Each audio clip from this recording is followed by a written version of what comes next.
Are there any developed countries in Africa? Africa is a very unique place. Its global presence often feels low. Some people even think Africa is a single country, not a continent made up of 54 nations.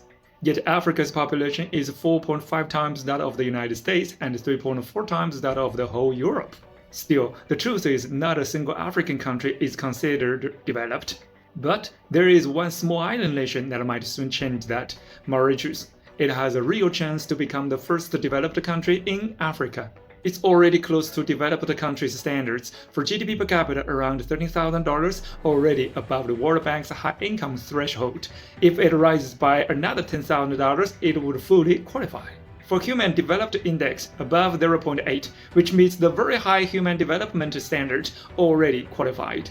For economic structure, services make up 64% of GDP, industry 18%, very similar to advanced economies, qualified. So the global forecasts say that it may become developed as early as 2030 or by the mid-40s at the latest. So now the question is, how did Mauritius make it? And how can an African country even come close to being developed? It comes down to a mix of smart institutions, sound economic strategy, and effective governance. At independence in 1948, Mauritius relied almost entirely on sugar exports and had a population of just over 1 million. It was seen as a small country destined to fail, but from the 1960s, Mauritius created export processing zones, developed textiles and garment manufacturing, and achieved industrialization. In the 1980s, it expanded into tourism, becoming a major foreign exchange earner. By the 1990s, it built an offshore financial center, attracting global investment. In the 21st century, it pushed into ICT, the blue economy, smart cities, and education and healthcare exports.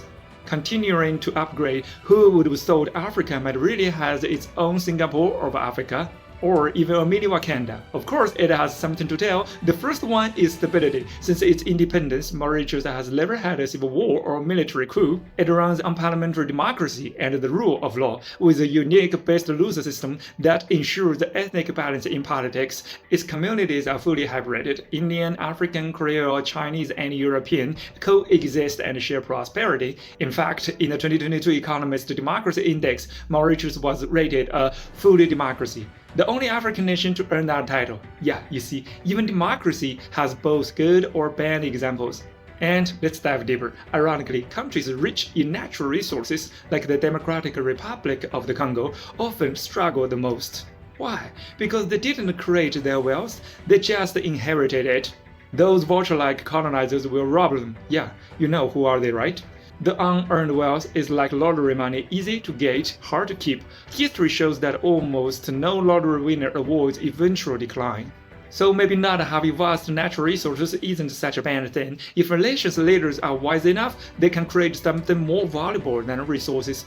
A political system that rewards stability, innovation, and fairness. And that leads to the final question. How are your country's leaders doing? Before Africa gets its first developed nation, could your country become the one to make it first? Follow me, an Eastern perspective, to see the world.